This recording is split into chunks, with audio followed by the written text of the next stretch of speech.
I'm Julie Zenner along with Dennis Anderson, and here's what's coming up on Almanac North. St. Louis County is honoring community organizations that helped with the county's pandemic response as COVID cases continue to fall. The program for aid to victims of sexual assault, recognizing survivors during Sexual Assault Awareness Month, will have a report. And we will explore the Catalyst Story Institute's new partnership with the Second City Film School. These stories and voices of the region coming up on Almanac North.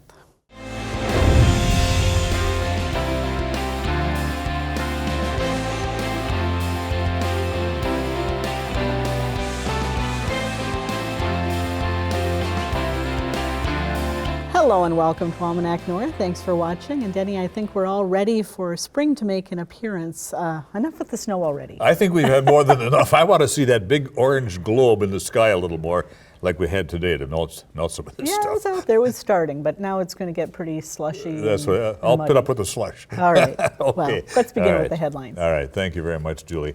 Well, Minnesota lawmakers began a week-long Easter break after important omnibus bills were passed through committee hearings this week. Legislators will return to work after Easter for a month-long sprint to the May legislative deadline. Tune in to Minnesota Legislative Report Sunday at 5 p.m. on PBS North for the latest news from the legislature. The Iron Range Resources and Rehabilitation Board approved more than $15 million in economic development funding at its meeting this week. The IRRR Board awarded a $10 million loan to the Chisholm-Hibbing Airport Authority to build an addition to Detroit Diesel's facility at the airport. Other funding included infrastructure and trails grants to a number of northern Minnesota communities. The city of Duluth held a public meeting Wednesday to outline its plan for street improvements this year. The city plans to repair over 16 miles of streets during the upcoming construction season. 6 of those miles will be funded using sales tax revenues, while the rest will be paid for with a variety of funding sources available to the city. And actor Daniel Durant, one of the stars of the Academy Award-winning film Coda, was honored in Duluth on Monday. Mayor Larson declared a Daniel Durant Day, and a reception was held for him at the Deck's Ice Cube lobby. Durant grew up acting as a child in Duluth, and his parents still live in the city. Well, the worst appears to be behind us now as COVID cases continue to decline locally and nationwide.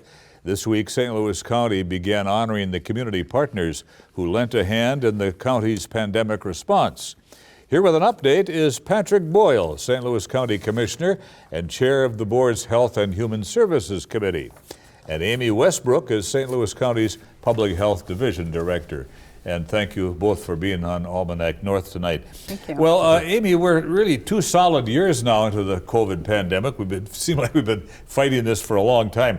What's the current situation? Do we have a handle on this right now?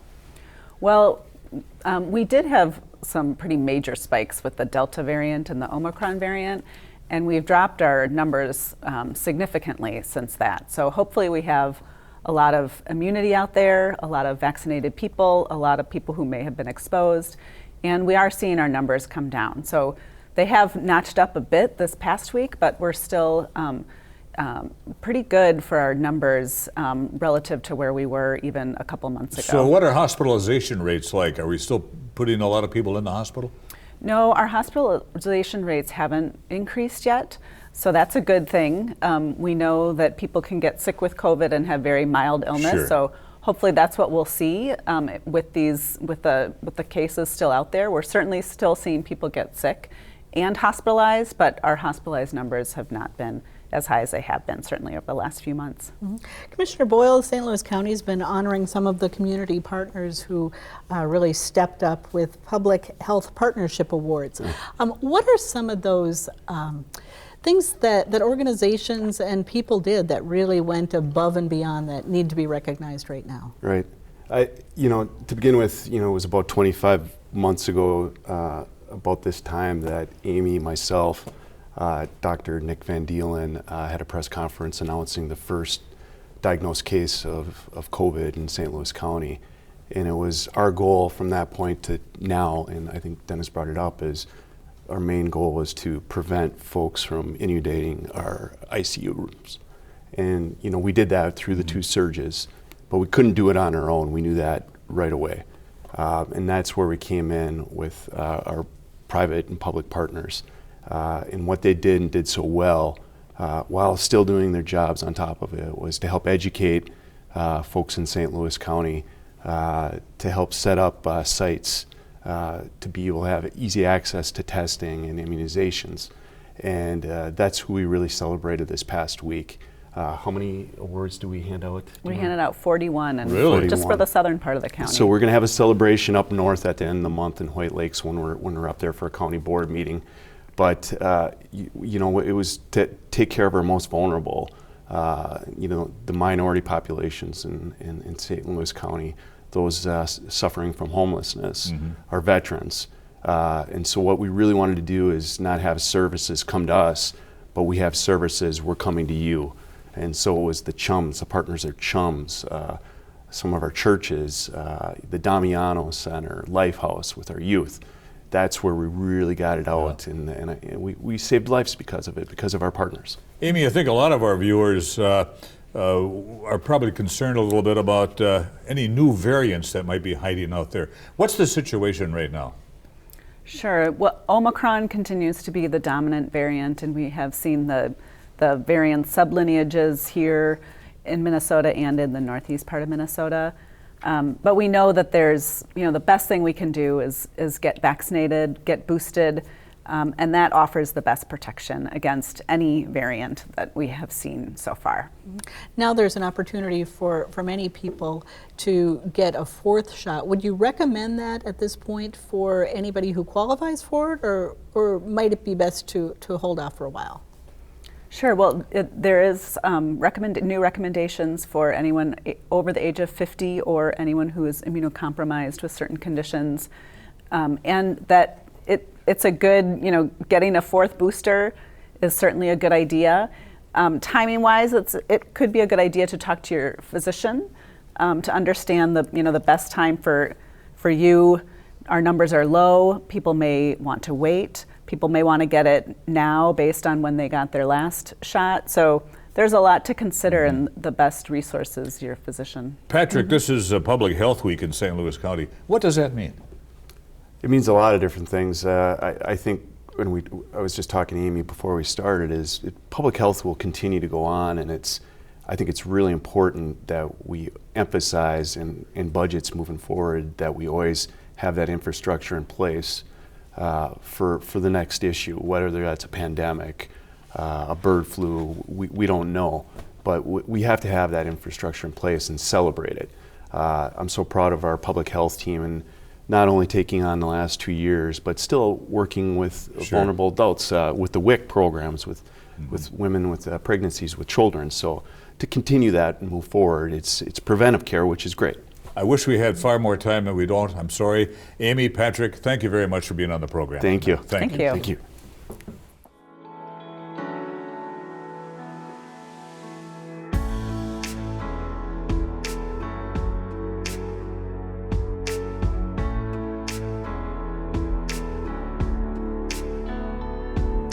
April is Sexual Assault Awareness Month, with organizations like PAVSA in Duluth and CASDA in Superior hosting events all month long. Producer Megan McGarvey visited the Clothesline Project at the UW Superior campus to learn more about why it is important for universities to partner with local organizations to spread awareness.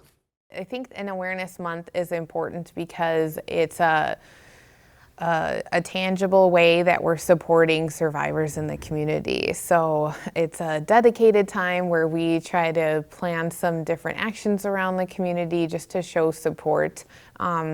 We know, statistically speaking, that it's very common for people to be survivors of sexual violence, whether they've shared it with anyone or not. And so I think just having this visible show of support in different ways around the community and around a certain month is helpful for people to normalize it, to show compassion for it, and to have hope in the amount of support that they get from the community.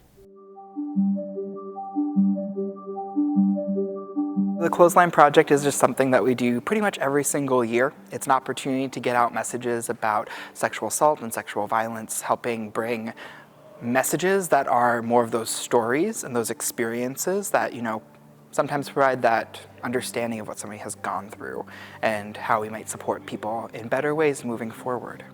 16 to 25 is where we see a lot of sexual assaults happening. So centering that around university, where a lot of that age group is centered here, has a high population of that, 18 to 25. That's why it's so important to have it at the universities. It's something that not everybody might be aware of, and something that some of our students might have gone through themselves. So we want to make sure that we're supporting our populations and that we're also bringing further education and further understanding to what these issues are and how our students can get involved in ending violence against anyone. The shirts behind me, there's a lot of representation of what color matches with the different violences. This year we only focused on red and blue, which red was just based on rape and assault for individuals, and then blue was based on child incest rape. But we do have purple that talks about spiritual emotional abuse, black that goes with disabled abuse based on orientation, and the white basically describes of how individuals were unfortunately passed away from sexual assault. So the representation of the shirts gives that kind of awareness into even another depth of talking about Sexual Assault Awareness Month. When we put shirts like this up, I always love seeing students that will stop and kind of look at the different shirts and read the messages, read the stories, and connect with that experience. Even though it's an anonymous experience, being able to see what that person has been through and kind of getting a more general understanding that it's not a single identity or single person issue, but it really expands a variety of different backgrounds and experiences when we're talking about sexual violence. And typically we do see some more students that will kind of stop by and say, what are these shirts for? Or what is this event about? Or how do we get involved and how do we be more engaged with something like this and talking about these issues on our campus? I want this project to continue with UWS. I hope that individuals get that power statement of speaking up for not even just sexual assault, but mental health. Giving the community awareness that sexual assault does happen, and hopefully that we can find ways to change just how people are individually impacted by this every day. Pretty much anyone you know could be impacted, and you could have no idea. How you're reacting or talking about stories in the media, things happening in pop culture, and how you respond to that could unintentionally be giving messaging to people in your life about if you're a safe person to talk to or not, about trauma they've experienced. I think also it's important to kind of educate the community about all the different services we provide and the different ways people struggle after experiencing violence and the different ways they can receive help. We have so many people crossing the bridge, coming to Superior for work where they might be experiencing that abuse, going over to Duluth where they may be experiencing abuse at home, and vice versa on the Duluth side. And so it's so important that CASDA works with our partners across the bridge and that they work with us so that we're able to hopefully double our prevention efforts as well as double our support around victims. I think people have different expertise in different areas, and so being nonprofits all over the Twin Ports, we kind of need each other to help provide support, because you don't know what kind of needs the person coming in to see us is going to have. And so sometimes that's something that we can help with, and sometimes that's something that one of the other great agencies that we work with is better equipped to help with or manage. And so trying to build strong relationships with other nonprofits and services in the area is essential to being able to provide the best services possible to people that seek help from us.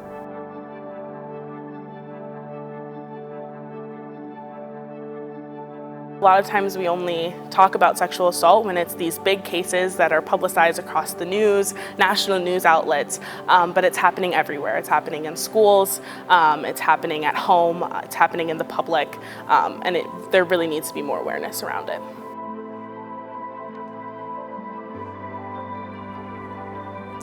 To learn more about activities to spread awareness this month, visit PAVSA's Facebook page for events in Duluth and CASDA's Facebook page for events in Superior.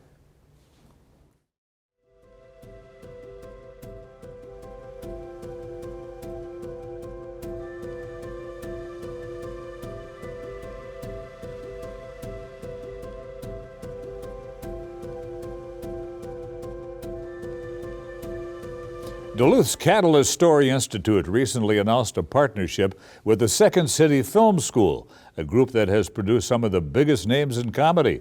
The two offer training designed to help aspiring writers, producers, directors, and performers expand their knowledge of comedy in all its forms.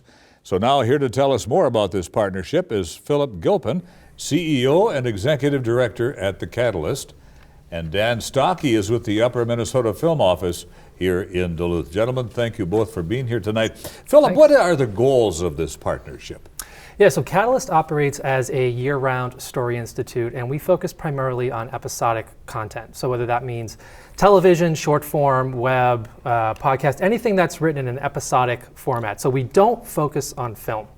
And what that means is we have to have a number of partners around the industry to work with for comedy and drama and all the different types of genres there are.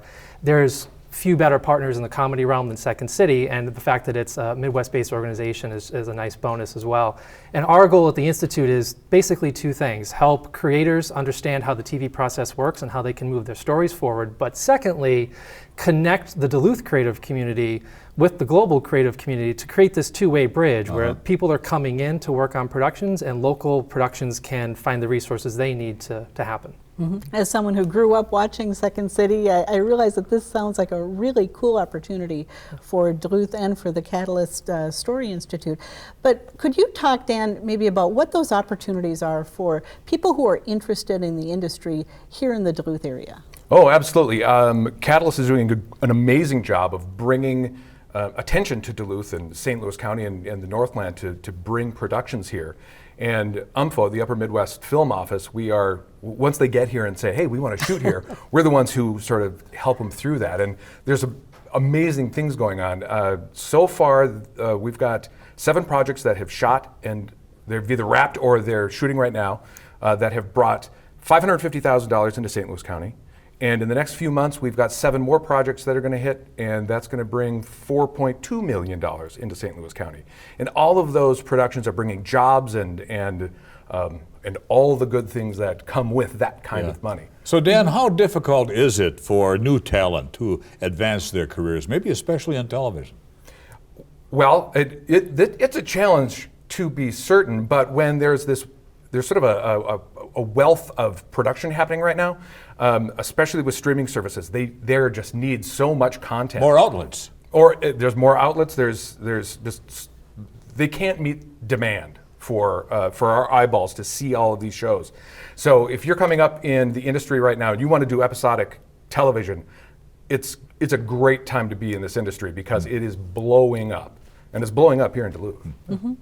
What kinds of opportunities will there be in terms of like, workshops or seminars, things like that are coming together specifically because of this partnership with Second City? Yeah, this one is going to be a workshop and seminar series, obviously focused on comedy writing and directing and producing.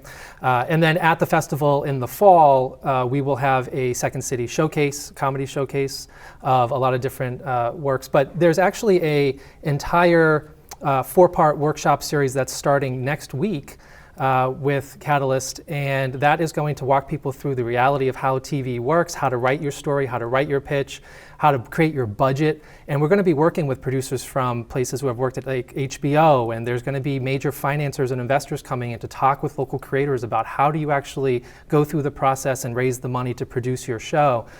So all of these seminars and workshops that happen throughout the year with partners like Second City and many of our others are focused on giving storytellers the opportunity from here in Duluth to be able to be part of this industry without having to move to LA or New York or Atlanta. There's always been this historical thing about our industry that it only exists out there. But the reality is that the people who moved there because they were from places like Duluth or Des Moines or elsewhere, but the work wasn't here. Well, that's changing now, and that's what we're trying to help. So are you working then primarily to help out local creators here in the Duluth area, or are you working with creators across the country? It's both, and it's even beyond. We have an entire international contingent on pretty much every continent, and some of those creators were actually here. They come to Duluth. There was an entire South Korean contingent that came to the festival last year, and they're now looking at coming to bring their productions here.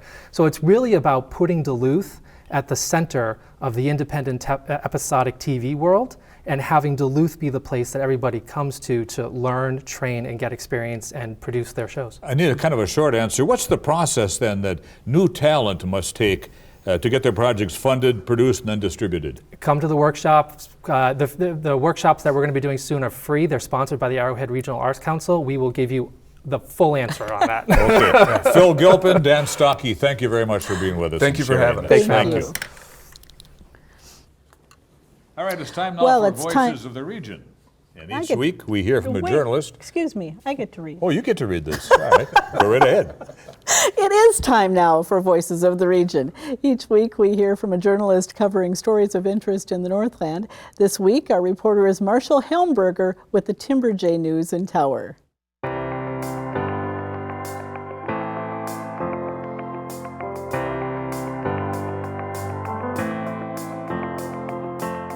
So we're reporting on the continuing fight over the future of the proposed Twin Metals copper nickel mine.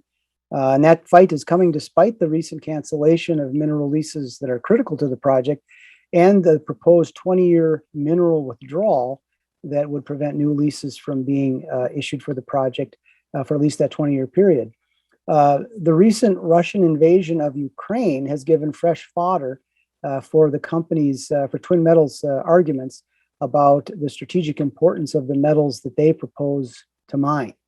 And the company's chief regulatory officer, Julie Padilla, was in Washington, D.C. last week, and she testified before the Senate Energy and Natural Resources Committee. The chairman of that committee, Joe Manchin, the West Virginia Democrat, held his hearing to focus attention on the need for more domestic production of strategic minerals like lithium, nickel, and cobalt, which are needed for everyday products as well as for the transition to alternative forms of energy and transportation like electric vehicles and renewable energy. She cited the geological formation known as the Duluth Complex and claimed that the current mineral withdrawal proposal, which would affect 225,000 acres in the upper reaches of the Rainy River watershed, would take virtually all of our country's nickel, cobalt, and platinum group metals off the table. Critics of the Twin Metals proposal jumped on Padilla's comments, pointing out that the company controls less than 10% of the known metal deposits within the Duluth complex, and that most of those deposits actually lie outside the watershed of the boundary waters and would not be impacted by the proposed mineral withdrawal. So we're also reporting on the results of the Bois Forte Band's primary elections held Tuesday. It wasn't a great day for the three tribal council incumbents who were up for re-election. One of the incumbents, Peter Boney, who represents the Lake Vermilion sector of the reservation, was soundly defeated with just 14% of the vote in a five-way race. Hannah Chosa led all the candidates in that race with 41%, but it wasn't enough to avoid a runoff with second place finisher Robert Moyer, who won 34%. The band's longtime secretary treasurer, David Morrison Sr., narrowly survived his primary contest, but won only 36% of the vote, which suggests he may have a real challenge in the June general election when he'll face Tara Gishik, who picked up 33% of the vote in a tight three-way contest.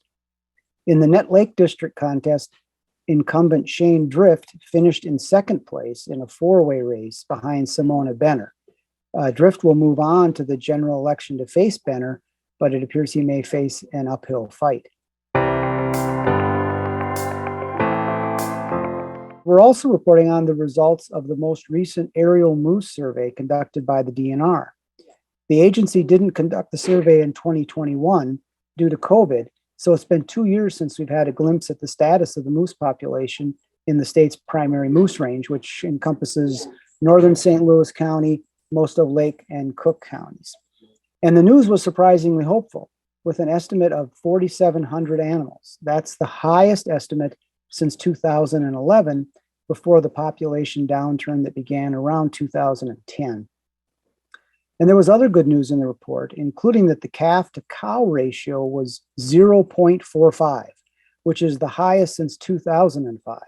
That figure reflects the reproductive success of the moose population And a ratio of 0.45, which means roughly 1 calf for every 2 cows, is a reasonably healthy ratio. The biologists always note that there's a lot of statistical noise in these numbers, these types of surveys. So one good year doesn't mean that the moose still don't face challenges from things like changing climate and other factors. But 10 years worth of data now points to stabilization in the region's moose population, which is good news, albeit it's at lower levels than what we saw, back in the early 2000s when we had almost twice this number of moose.